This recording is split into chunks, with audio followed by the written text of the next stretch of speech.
Je sens Laurence déjà fort inquiète de m'accueillir dans son bureau. Tout va bien se passer, Laurence, hein, je te le promets. Oui. Tu crois? Oui, je crois. Comment s'est passé tes vacances? Très bien. Oui? Très bien. Avec mon fils au Mexique, il a eu son diplôme de plongée. C'était fantastique. Là-bas au Mexique? Là-bas au Mexique. Oui. Tu n'es pas allé fêter le diplôme au Mexique? Tu Non, as non, passé non. C'était un peu On de a travail. fêté ses beaux points et il a fait son diplôme de plongée au Mexique. Eh bien, je suis ravi parce que tu as ramené le soleil et nous sommes ici dans un bâtiment qui a été conçu par Cofinimo et par le bureau d'architecture Art & Built. Exactement. Est-ce que l'on peut dire que c'est le renouveau du quartier européen, ce bâtiment-ci? Tout à fait, parce que c'est un bâtiment qui a été conçu en ouvrant sur l'intérieur d'îlots. Parce que bon, la rue Béliard, c'est quand même un égout à voiture. Et je connais très bien le bâtiment pour avoir travaillé sur le permis et l'obtention du permis dans mon ancienne carrière. Donc je trouve que c'est une belle réalisation et avec une qualité pour les occupants qui est très intéressante.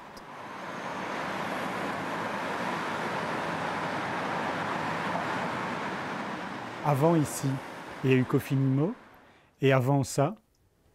Avant? Oui. Mais c'est un bâtiment que... Non. Toi? Ah, moi? Avant Cofinimo? Oui. Procter & Gamble. D'accord. Pour faire quoi? Pour aller dans l'immobilier. J'ai toujours voulu aller dans l'immobilier. Et donc, avant Procter & Gamble, tu faisais... Ah, j'ai fait mes études d'ingénieur. C'est ça. Mais donc, d'études d'ingénieur, tu voulais travailler dans l'immobilier. Qu'est-ce qui t'intéresse dans l'immobilier? Ben, tous les aspects de l'immobilier, justement, la diversification des aspects dans l'immobilier. Allez, ça part de la technique juridique, les aspects permis, urbanisme, les aspects financiers. Et donc, bon, il y en a qui prennent l'angle du côté architecture, il y en a qui prennent l'angle ingénieur, il y en a qui prennent l'angle ingénieur commercial. Il y a différents angles pour approcher l'immobilier, j'en ai pris un comme un autre. Donc... C'est quand même étrange, hein. Pourquoi vouloir travailler dans l'immobilier? C'est pas un job d'homme? Pourquoi un job d'homme? Je sais pas. C'est le principe de l'émission. Hein. C'est le principe de l'émission. Non, mais c'est vrai que lors de mes études d'ingénieur, en licence, j'étais la seule femme sur 120 hommes. Ah, et donc? Et donc, c'est vrai que ça forge le caractère, par exemple. Mais en soi, il est vrai que... ça change, hein. Au fil des années, ça change. Oui. Hein. Mais c'est vrai que c'est à la base, quand je suis rentrée dans l'immobilier, il y avait beaucoup plus d'hommes que de femmes. Mais... Et il a fallu que tu pousses des coudes pour arriver à ta place d'aujourd'hui, ou bien ça s'est fait naturellement? Personnellement, je trouve que ça s'est fait naturellement. Oui. Mais après, ça dépend des personnes avec lesquelles on travaille et les opportunités qu'on a la possibilité d'avoir. Et je trouve toujours que chaque femme a sa place dans l'immobilier. Elle doit elle-même... J'ai entendu un jour Dominique Leroy qui disait... Qui est Dominique Leroy? La CEO de chez Proximus. Oui. Qui disait que, en fait, souvent, les femmes se mettent elles-mêmes des barrières. Mm-hmm. De par une femme a des enfants, elle doit s'organiser, elle n'arrive pas à trouver son équilibre avec sa vie professionnelle. Je pense que c'est tout à fait possible, mais que certaines femmes peuvent se mettre des barrières par rapport à ça. Tu m'as promis une salle, hein? Oui, une salle, on va aller... C'est quoi cette salle? Ah, c'est le Basecamp. C'est assez spécial, tu seras étonné. C'est vrai? Bon, je me réjouis. C'est pas nos salles de réunion, c'est un peu plus coloré. Chouette. C'est une salle de détente, une salle de repos, une salle de partage. Étant donné qu'on est dans un quartier européen et qu'on est une société qui travaille beaucoup, parce qu'on a une croissance qui est assez importante, on a voulu créer un espace d'échange entre les équipes. Tu m'amènes dans la cuisine, enfin. Mais non, c'est le Basecamp. C'est pas juste une cuisine. C'est un espace convivial. On a d'ailleurs fait un concours pour trouver un nom. C'est pas une cuisine. Dans une cuisine, on n'a pas... On n'a pas un billard. On n'a pas un billard. Dans une cuisine, on n'a pas... Tu es pro de billard ou... Ah, j'aime bien, oui. C'est vrai? Ça détend. On va jouer au billard alors après. Mais d'abord, je voudrais encore savoir 2-3 petites choses. On dit souvent que, effectivement, le statut de la femme dans l'immobilier va de mieux en mieux parce qu'on retrouve de plus en plus de femmes dans le middle management, mais pas encore dans le top management. Est-ce que tu es d'accord avec ça? Ben, en ce qui concerne, par exemple, la Edifica, on a dans le top management, on est 6 dans le comité de direction, on est 3 femmes et 3 hommes. C'est une entreprise exemplaire. On est une entreprise tout à fait exemplaire, en effet. On n'a pas encore dit ce que faisait Edifica. Edifica est une société cotée qui investit dans l'immobilier de santé en Europe. Dans l'immobilier de santé en Europe, d'accord. Donc on est actif aujourd'hui dans 3 pays, en Belgique, aux Pays-Bas et en Allemagne. On a un portefeuille qui fait 1,7 milliard d'actifs et on a un pipeline de projets de plus de 400 millions. Donc de projets qui sont en développement, pour lesquels on a déjà signé un contrat, mais aussi signé un contrat de location long terme avec des exploitants. Ça veut dire que vous construisez des maisons de repos, je ne sais pas si je dois dire ce mot-là, et puis vous les exploitez ou bien vous... Qu'est-ce que vous faites exactement par rapport à la santé? Non, donc en fait, on investit exclusivement dans l'immobilier de santé. Donc, dans quelque chose qui existe? Non, pas forcément. Parce que les 400 et des millions de projets sont des projets qui sont sur plan, oui, d'accord, dans lesquels on investit pour le futur. Donc on s'engage à financer les projets ou l'acheter à la fin de la réalisation.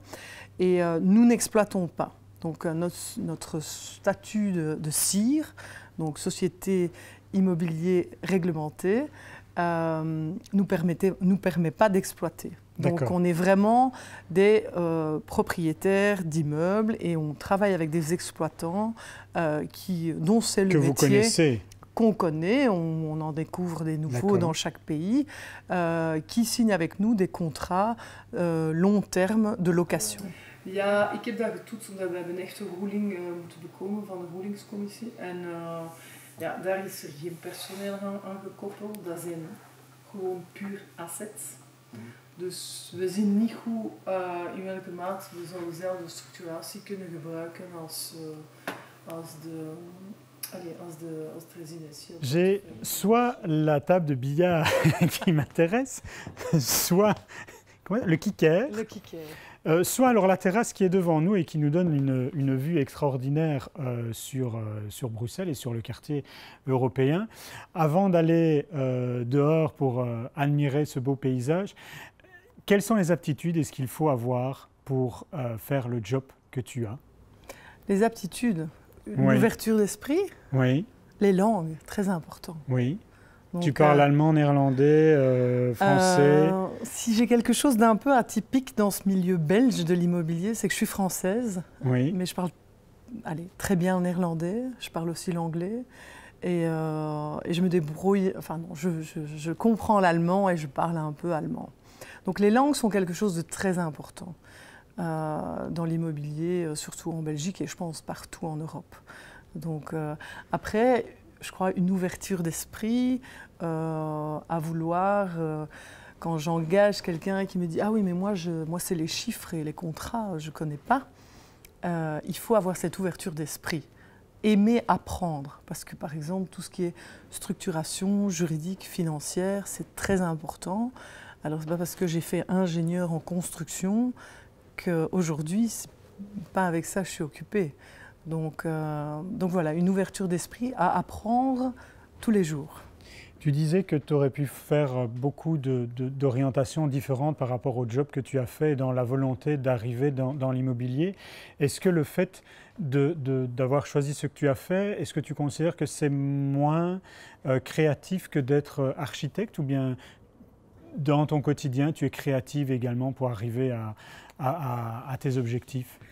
Mais la créativité, ça peut se définir dans différents domaines. Il y a un dossier sur lequel j'ai travaillé pendant presque 2 ans. C'est-à-dire que Edifica est né d'un rassemblement de familles qui ont apporté de l'immobilier résidentiel.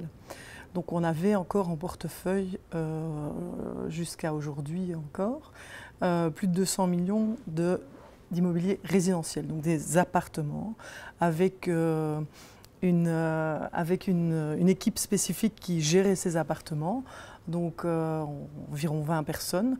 Et donc la créativité dans ce dossier, ça a été de trouver une structuration juridico-financière pour pouvoir, en tenant compte de toutes nos contraintes légales, parce qu'on a des contraintes, je ne vais pas les nommer, de pouvoir petit à petit trouver un partenaire dans ce résidentiel, étant donné que nous, ce n'est plus notre stratégie aujourd'hui de continuer dans le résidentiel, mais plutôt de devenir un pure player en immobilier de santé. Donc la créativité, ça peut être par, oui, dessiner de beaux bâtiments, mais ça peut être par la structuration de dossiers de manière très, on va dire, originale et très... donc moi, je vois ça aussi comme une certaine créativité.